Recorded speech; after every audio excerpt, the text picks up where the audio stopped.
Nós, seres humanos, nascemos e desde criança aprendemos a lidar com os nãos da vida.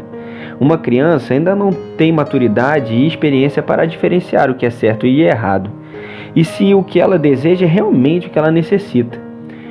E mesmo depois, quando nos tornamos adultos, as escolhas ainda são difíceis de enxergar. Muitas delas achamos boas e que serão a solução para os nossos problemas, mas na verdade acabam se tornando desastrosas.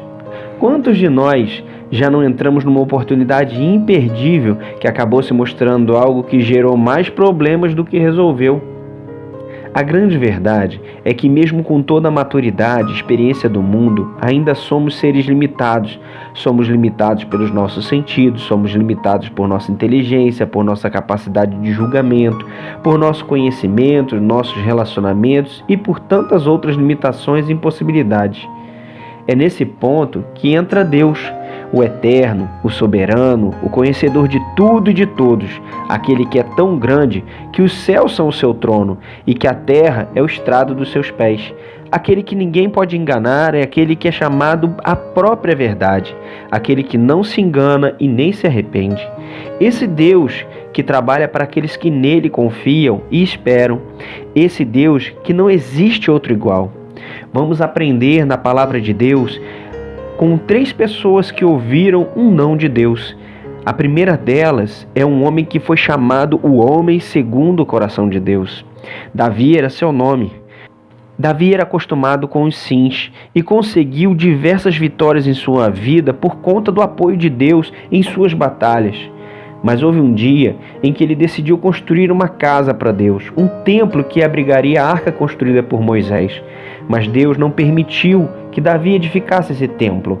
Ele disse assim: "Porém veio a mim a palavra do Senhor dizendo: Tu derramaste sangue em abundância e fizeste grandes guerras. Não edificarás a casa em meu nome, porquanto muito sangue tem derramado na terra perante mim." Isso está lá em 1 Crônicas 22:8. Davi não parou e nem permaneceu frustrado pelo seu impedimento. A Bíblia nos relata que Davi juntou uma grande quantidade de ouro, prata, bronze, madeira e pedras. Fazendo isso, ele deixou tudo preparado para que seu filho Salomão pudesse fazer aquilo que ele não pôde, da melhor maneira possível. Podemos entender que não é porque Deus nos disse não que simplesmente iremos parar ou desistir. Deus não permitiu que Davi edificasse o templo, mas não falou nada sobre juntar material. Tudo depende da nossa forma de ver a situação. Temos 2 escolhas: ou paramos tudo, ou enxergamos de maneira positiva aquilo que primeiramente parece negativo.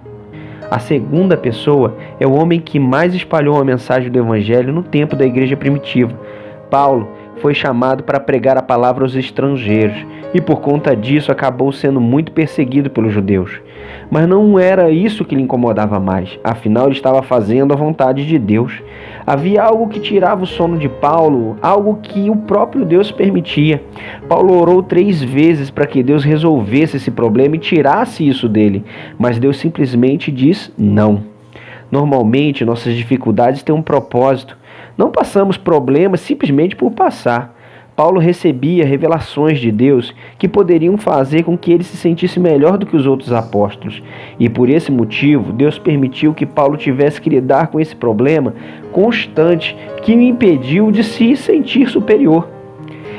Ele disse assim em sua palavra: "E para que não me exaltasse pela excelência das revelações, foi-me dado um espinho na carne, a saber, um mensageiro de Satanás para me esbofetear, a fim de não me exaltar, acerca do qual 3 vezes orei ao Senhor para que se desviasse de mim. E disse-me: a minha graça te basta, porque o meu poder se aperfeiçoa na fraqueza.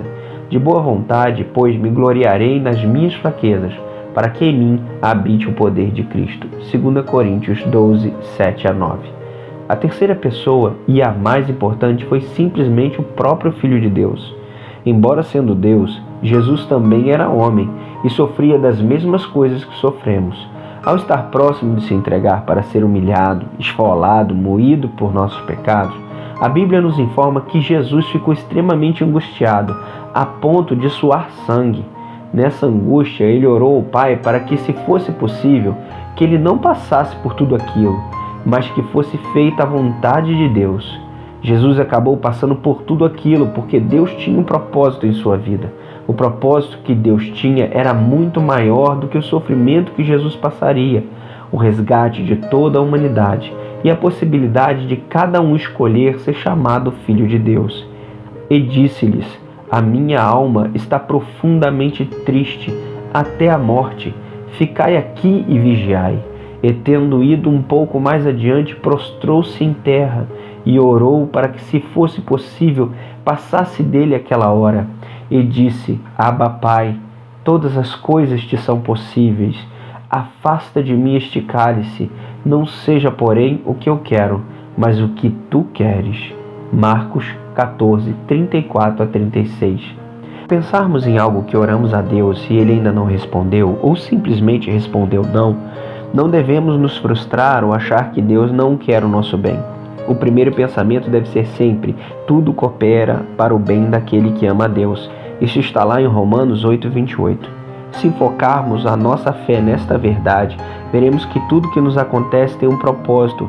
O importante é agirmos como Davi, que mesmo diante da impossibilidade de construir o templo, fez o seu melhor para auxiliar na construção.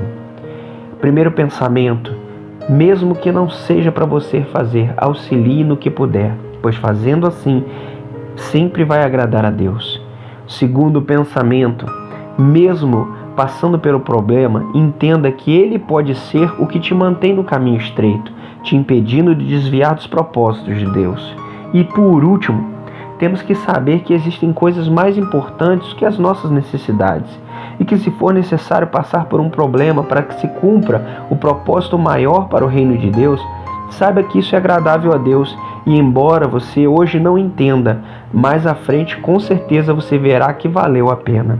Que Deus te abençoe, te dê graça para entender cada dia mais um pouco sobre Ele, e que tudo coopere para o bem dele. Graça e paz. Se você gostou desse vídeo, compartilha e dá um clique aí nesse like aí. Fica na paz.